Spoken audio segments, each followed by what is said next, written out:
ভারতবর্ষে অনেক স্থানে আমি ঘুরতে গেছি। সেখানকার মন্দির, সেখানে স্থাপত্য, প্রকৃতি আমাকে মুগ্ধ করেছে। তাই তো আমি বারবার ছুটে ছুটে যাই তাদের টানে। এবারে আমাদের গন্তব্যস্থল ছিল আসামের কামাখ্যা মন্দির ও শিলং। আমরা আগে শিলংয়ে গেছিলাম। আর শিলং মানেই তো সাইট সিন, মেঘালয়, মেঘের আলয়। সেখানে আমরা রওনা হয়েছি। এখন আমরা এসেছি শিলংয়ে। আমরা সাইট সিন করতে যাচ্ছি, কিন্তু এত চারদিকে কুয়াশা দেখাচ্ছি যে কি বলবো, খুব আনন্দ হচ্ছে, কিন্তু বুঝতে পারছি না কোথায় কি। চারিদিকে গাড়ি চড়ছে শো শো করে মেঘালয়ের রাজধানী শিলংয়ের পথে। কথার মধ্যে লুকিয়ে আছে এমন একটা সুন্দর পাহাড়ি রাজ্য, অর্থাৎ মেঘের আলয়, মেঘালয়। সুন্দর ওয়েদার, ঘুরে বেড়ায় মানে দেখতে পাচ্ছিস, অপূর্ব অপূর্ব। একটু বৃষ্টি হচ্ছে বলে মনটা খারাপ মাঝে মাঝে, কিন্তু যেইটুকুনি পাচ্ছি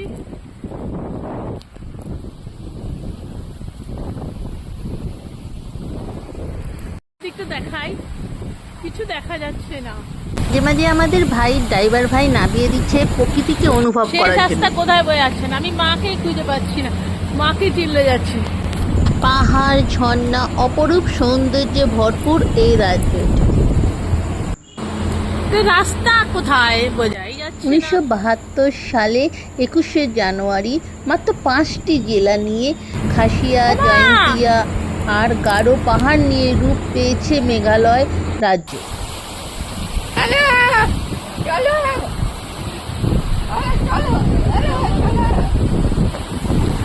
মেঘালয়ের আয়তন প্রায় 22,000 বর্গ কিলোমিটার।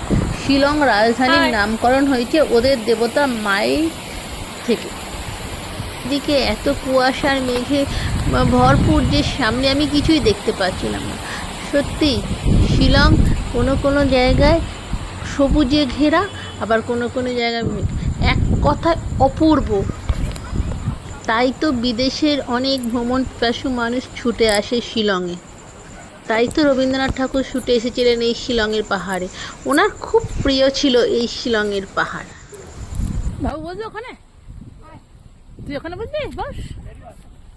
কেন? আমরা এতই ঘুরছি, কিন্তু যখনই গাড়ি থামছে তখন ছেলে আর আমার সামনের সিটে বসা নিয়ে কে আগে বসতে পারে সেই নিয়ে সমানে প্রতিযোগিতা চলছে। আবার ছুটে চলেছে গাড়ি। পাহাড়ের প্রকৃতির দৃশ্য দেখতে দেখতে চলছি ক্রমেই শিলংয়ের দিকে। চলার পথে ফুলের দিকে অতটা চোখে পড়ছে না, কিন্তু গাছ সবুজ চারদিকে। একটু কুয়াশার জন্যে মেঘের জন্যে হালকা হালকা বয়ে যাচ্ছে। এখন আমাদের গন্তব্যস্থল বাংলাদেশের বর্ডার। আর যেতে একটা ব্রিজ পড়েছে, যেটা এপার ওপারের মাঝখানে। ছবি তোলা মানা, কিন্তু ক্যামেরাটা চলছিল বলে এসে গেছে। আমাদের ড্রাইভার ভাই বলেছিল ফোনটা লুকিয়ে নিতে, কেন ওপারে যারা পাহারা দিচ্ছে তারা ফোন কেড়ে নেবে। খানিকক্ষণের জন্য আমরা ফোনটা বন্ধ করে রেখে দিয়েছিলাম। এখন আমাদের গাড়ি এসে গেছে বর্ডারের কাছে। আমাদের এপার থেকে দাঁড়িয়ে পারমিশন দিয়েছিল দেখার জন্য। যাই হোক, আমরা খানিকক্ষণের জন্য দেখলাম দাঁড়িয়ে। এটাই হচ্ছে বাংলাদেশের বর্ডার, যে একটা মাঝখান দিয়ে একটা ভাগে থেকে ওদিকে আলাদা। হ্যাঁ, সবুজে ঘেরা চারদিক, খুব সুন্দর। শুধু মাঝে মাঝে চোখে পড়ছে যে ছাগল গরু এদিক ওদিক করছে। তাদের জন্য কোনো পারমিশন নিতে হয় না, তাদের জন্য কোনো দেশভাগ নেই, কিচ্ছু নেই। খানিকক্ষণ দেখলাম, দেখে তারপরে আমরা ছবি টবি তুলে আবার হোটেল থেকে বেরিয়ে টিফিন করে এসেছিলাম। মাঝে মাঝে খিদে পাচ্ছে, টুকটাক খাবার নিয়ে একটু একটু খাচ্ছিলাম। আর অনেকেই আমাদের মতন অনেকেই এসেছে দেখতে। আসলে আমরা শুনেছি গল্প কথায় বাংলাদেশ, এই যে বর্ডার এই তার অপোজিটে হচ্ছে সিলেট। এই যে সিলেট লেখা আছে এখানে, এই তো সিলেট লেখা আছে। আমাদের ইন্ডিয়া। আর এটা হচ্ছে বাংলাদেশের সিলেট এপারটা হলে শুধু আমাদের এইটুকুনি দূরত্ব দেশের মধ্যে।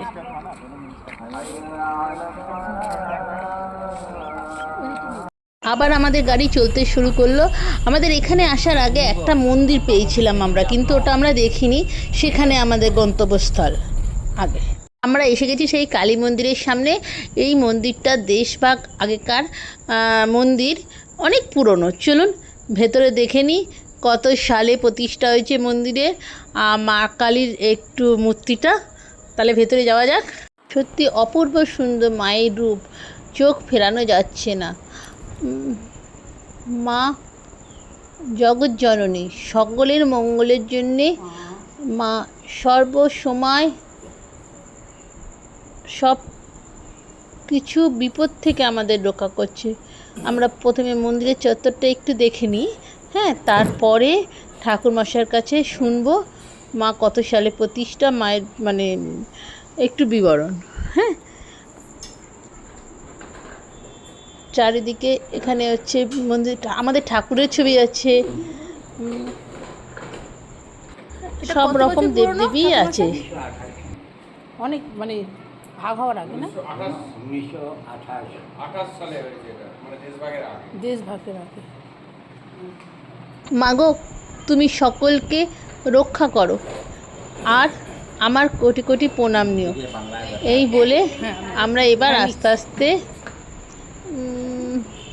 একটু মন্দিরটা ঘুরে দেখে দিয়েছো টাকা সর্বমঙ্গলা মাকে প্রণাম করে আমরা এবার বাইরের দিকে। তার আগে এখানে শিব মন্দির রয়েছে। তুমি একটু ঘুরিয়ে ছবি তোলো। বাইরের দিকে বেরোচ্ছিলাম, বাইরের দিকটা আর একবার একটু দেখিয়ে নিলাম আপনাদের। সত্যি আমাদের এটা বড় প্রাপ্তি, নাহলে মন্দিরটা বন্ধ হয়ে যাচ্ছিল। এবার আমাদের গাড়ি আবার চললো ছুটে।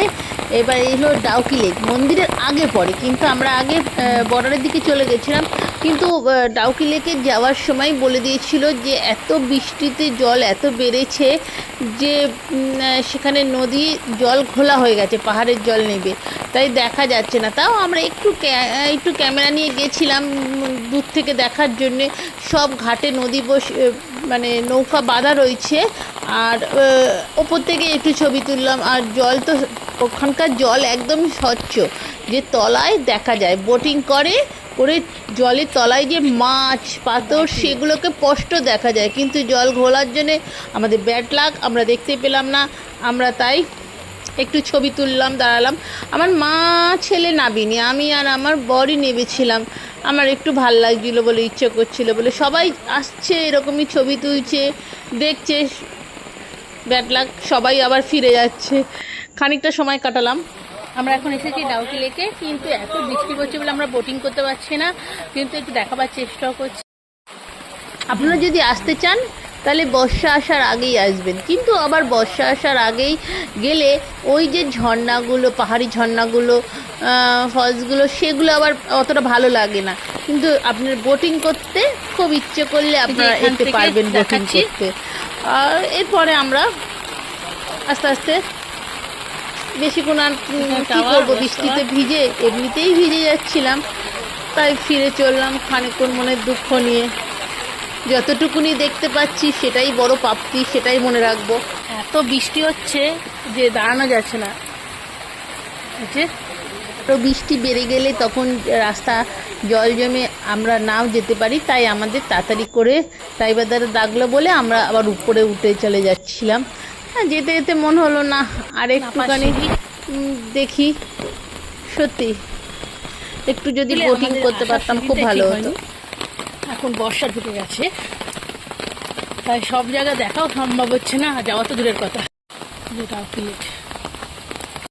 গাড়ি চলতে চলতে একটা পাহাড়ি ঝর্ণা আবার দেখতে পেলাম, একটু ভিডিও করে নিলাম। আর বেশি বাড়াবো না ভিডিওটা, পরের ভিডিওতে আবার দেখাবার চেষ্টা করবো শিলংয়ের। আর টাটা।